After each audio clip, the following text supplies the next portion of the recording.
जय सिया राम। आजकल के समय में मनुष्य का जीवन जितना सुगम बना है, जितना आसान बना है, जितने संसाधनों की वृद्धि हुई है, दूसरी तरफ उसके सामने चुनौतियां भी काफ़ी बढ़ गई हैं। चूँकि प्रतियोगी दुनिया है ये, हर कोई इस प्रतियोगिता में सफल होना चाहता है, अपना मुकाम हासिल करना चाहता है, एक जगह बनाना चाहता है। बहुत सारी जिज्ञासाएँ रहती हैं ऐसे अभिभावकों की जिनके घर के बच्चे किस प्रकार से पढ़ाई लिखाई करें कि वो उनकी बुद्धि में विकास हो, सफलता प्राप्त करें और इस प्रतियोगी दुनिया में खुद को इस लायक बना सकें। क्योंकि बहुत सारे के जो कॉम्पिटिटिव एग्ज़ाम्स हैं उसे फेस करना पड़ता है। बच्चों के एग्ज़ाम्स अभी कुछ दिन पहले समाप्त ही हुए हैं। तो इन तमाम जिज्ञासाओं को लेकर आज उपस्थित हैं, जिसका उत्तर देंगे आज ज्योतिषाचार्य आशीष कुमार जी। स्वागत है आपका। जय सिया राम। जय सिया राम। तो बड़ा ही महत्वपूर्ण यह विषय है और ख़ासकर उन अभिभावकों के लिए। और आपने देखा होगा कि बहुत सारे इस तरह के कमेंट्स कुछ विद्यार्थियों के भी आते हैं कि विद्यार्थियों के लिए प्रोग्राम बनाइए, विद्यार्थियों के लिए कुछ बात कीजिए, हमें नौकरी कैसे मिले, हम कैसे पास हों, कैसे सफल हों। क्या कुछ खास बता रहे हैं? बच्चों की एजुकेशन को लेकर के माँ बाप को, माता पिता को चिंताएं हो जाती हैं अपने बच्चों की विद्या को, एजुकेशन को लेकर के। तो आज आपको हम विद्या प्राप्ति के लिए, बुद्धि को तीव्र बनाने के लिए, तीक्ष्ण बुद्धि के लिए, बौद्धिक क्षमता को बढ़ाने के लिए, या जिन बच्चों के अंदर माइंड अच्छा है, सब कुछ जानते हैं, सब कुछ समझने की ताकत रखते हैं, लेकिन कहीं ना कहीं उनके नंबर अच्छे नहीं आते। जब वो एग्ज़ाम देते हैं तो नंबर अच्छे नहीं आते। हालांकि बच्चे के अंदर क्वालिटी होना चाहिए। मेरा नज़रिया ऐसा है कि बच्चे को विद्या के साथ साथ सामाजिक ज्ञान भी होना चाहिए। वही बच्चे अपने जीवन में, अपने करियर में अच्छा करते हैं। जो सिर्फ पढ़ाई के रूप में ही अच्छे होते हैं वो उतना सफल नहीं हो पाते। जिनको हर प्रकार की नॉलेज होती है, सांसारिक नॉलेज भी होती है, हर प्रकार का टैलेंट उनके अंदर होता है, वो बच्चे अपने जीवन में कुछ अच्छा कर पाते हैं। जो एकेडमिक नॉलेज होती है वो तो प्राप्त कर लेते हैं बच्चे। यानी कई बच्चे ऐसे होते हैं जो पढ़ने में बहुत तेज़ होते हैं, लेकिन उनके अंदर एक झिझक होती है। जब वो इंटरव्यू के लिए जाते हैं या जब वो किसी कंपनी में काम करते हैं तो एक सीमित होकर के वो रह जाते हैं, क्योंकि सामाजिक ज्ञान नहीं है, अपने जीवन, अपनी बातों को एक्सप्लेन नहीं कर पाते। तो वो भी एक समस्या होती है। तो इस प्रकार की अलग अलग प्रकार की समस्याएं हैं। लेकिन जो एकेडमिक नॉलेज देता है, जो किताबी ज्ञान देता है, वो बुध ग्रह देता है। और जो गहन ज्ञान देता है, स्पिरिचुअल ज्ञान देता है, समझ देता है, वो गुरु देता है। आज एक प्रयोग आपको बताने जा रहे हैं। यदि ऐसे बच्चे या ऐसे माता पिता अपने बच्चों की शिक्षा के लिए इस प्रयोग को कर लेते हैं तो आप देखेंगे आपके बच्चे, जो बार बार बच्चे फेल हो जाते हैं या जिनके नंबर अच्छे नहीं आते या किसी भी प्रकार से उनकी विद्या, उनकी शिक्षा में रुकावट आ रही है, अगर आप इस प्रयोग को करते हैं तो वो आपकी ठीक हो जाएगी, वो समस्या आपकी ठीक हो जाएगी, माँ बाप की ये परेशानी दूर हो जाएगी। और करना क्या है आपको? बड़ा सिंपल सा उपाय है। अपने घर के रसोई घर से आप एक स्टील के लोटे में जल भर लें, उसमें थोड़ा सा कच्चा दूध डाल लें, थोड़ी सी चीनी डाल लें और उसको किसी शिवालय के अंदर लेकर के जाएं। साथ में कुछ बिल्व पत्र भी ले जाएं और एक अखरोट ले जाएं। इन सभी सामान की आप व्यवस्था कर लें। शिवालय में जाइए और सिर्फ नमः शिवाय, नमः शिवाय, नमः शिवाय बोल करके आप वो जल अर्पित कर दीजिए। सारा जल अर्पित करने के बाद, चढ़ाने के बाद थोड़ा सा जल वापस से उस लोटे में बचा लीजिए, थोड़ा सा जल। उसका करना क्या है वो आपको मैं बाद में बताऊंगा।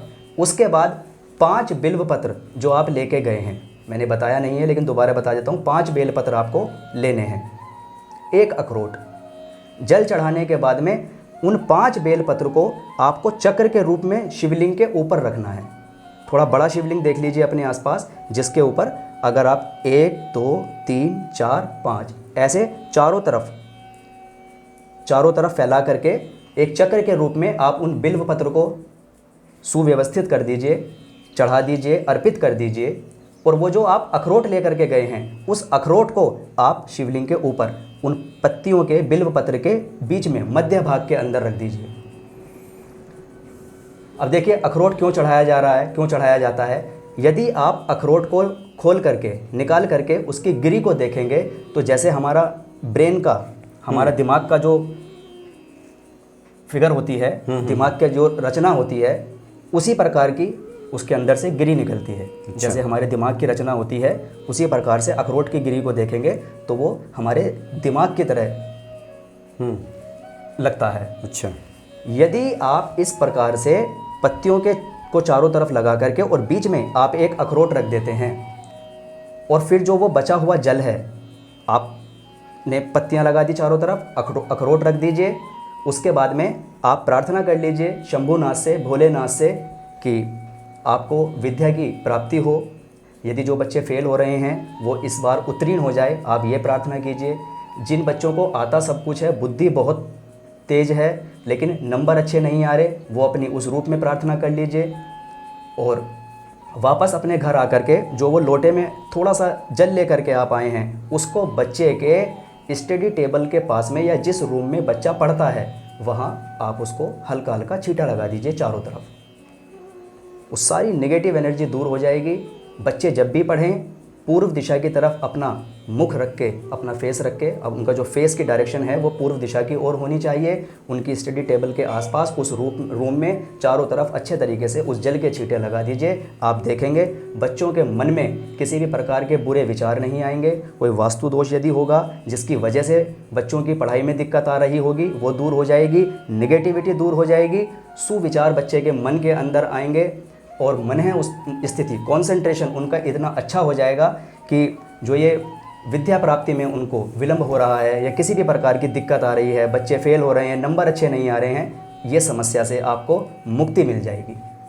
अच्छा, साथ में ये भी बता दें, बहुत सारे बच्चों के कमरे पे आप गौर करें, बहुत सारे कार्टून्स के फ़ोटोग्राफ्स लगे होते हैं, कुछ ऐसे वैसे फ़ोटोग्राफ्स लगे होते हैं।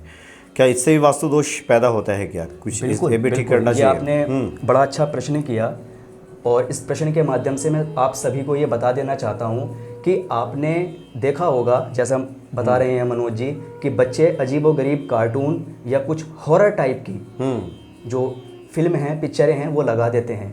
यहाँ तक कि मैंने तो ऐसा भी देखा है, जब हम किसी के घर पे जाते हैं हमने ऐसा भी देखा है कि बच्चे कार्टून देख देख कर उन बच्चों की तरह बोलने लगते हैं। तो जैसा आप अपने आसपास का एनवायरनमेंट बनाते हैं वैसा ही आपका ऑरा हो जाता है, वैसा ही आपका मन हो जाता है और फिर वही चीज़ें आपके अंदर से बाहर निकलती हैं। तो जब भी ये आप व्यवस्था बना लें कि जब भी आप पढ़ने बैठें तो अपने सामने परमानेंट एक माँ सरस्वती की बड़ी सुंदर सी फ़ोटो को फ्रेम करा के आप लगा लीजिए। वो आपके आसपास होनी चाहिए। जितने भी अजीबोगरीब या डार्क कलर की दीवारें हैं आप उनको लाइट कलर की कर लीजिए और इस प्रकार के कोई भी कार्टून या हॉरर फिल्म आपके रूम में नहीं होनी चाहिए।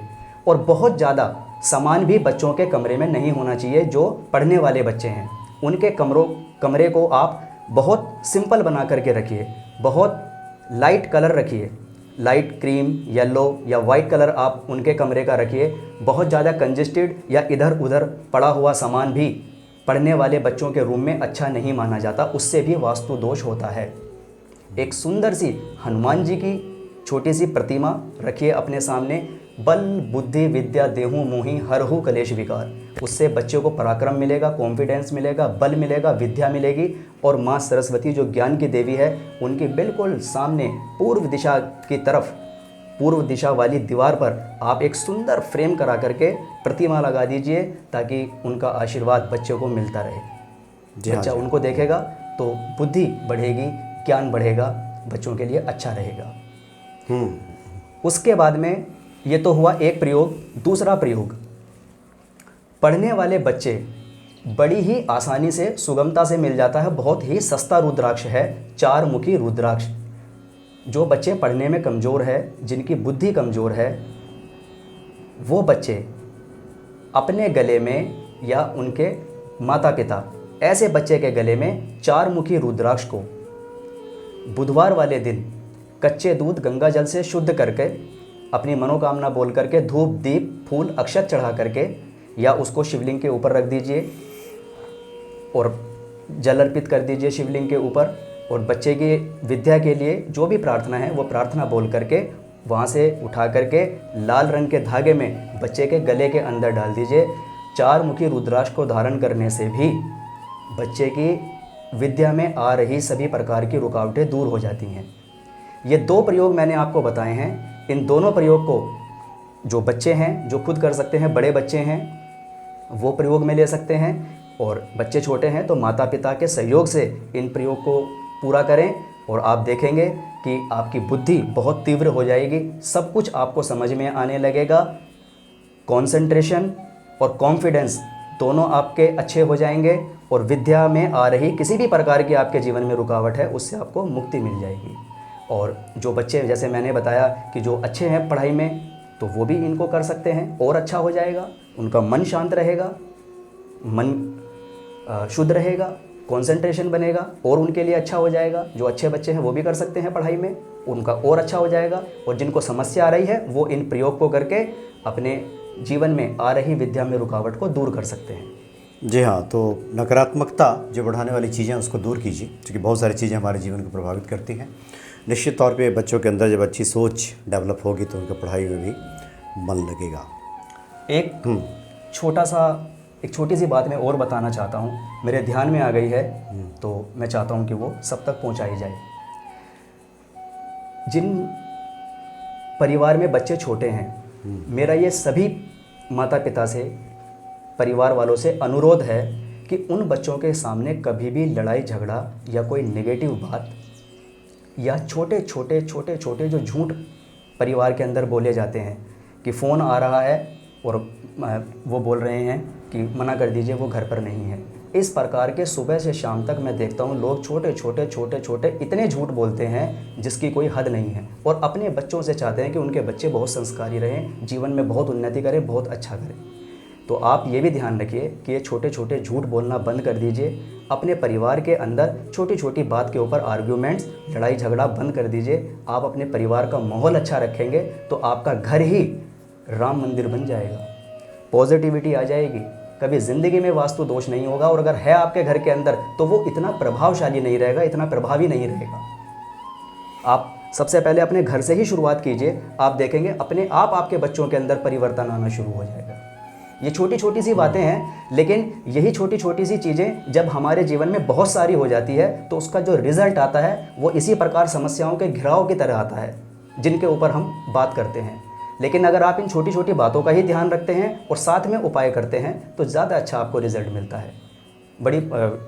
इतनी सारी समस्याएं जीवन में आएंगी नहीं आपके, तो आप इन प्रयोग को करें और कुछ इस तरीके की जो बातें हैं उन पर भी आप अमल करें, उसको फॉलो करें। आप देखेंगे आपका घर ही मंदिर बन जाएगा और मन के अंदर अच्छे विचार आएंगे।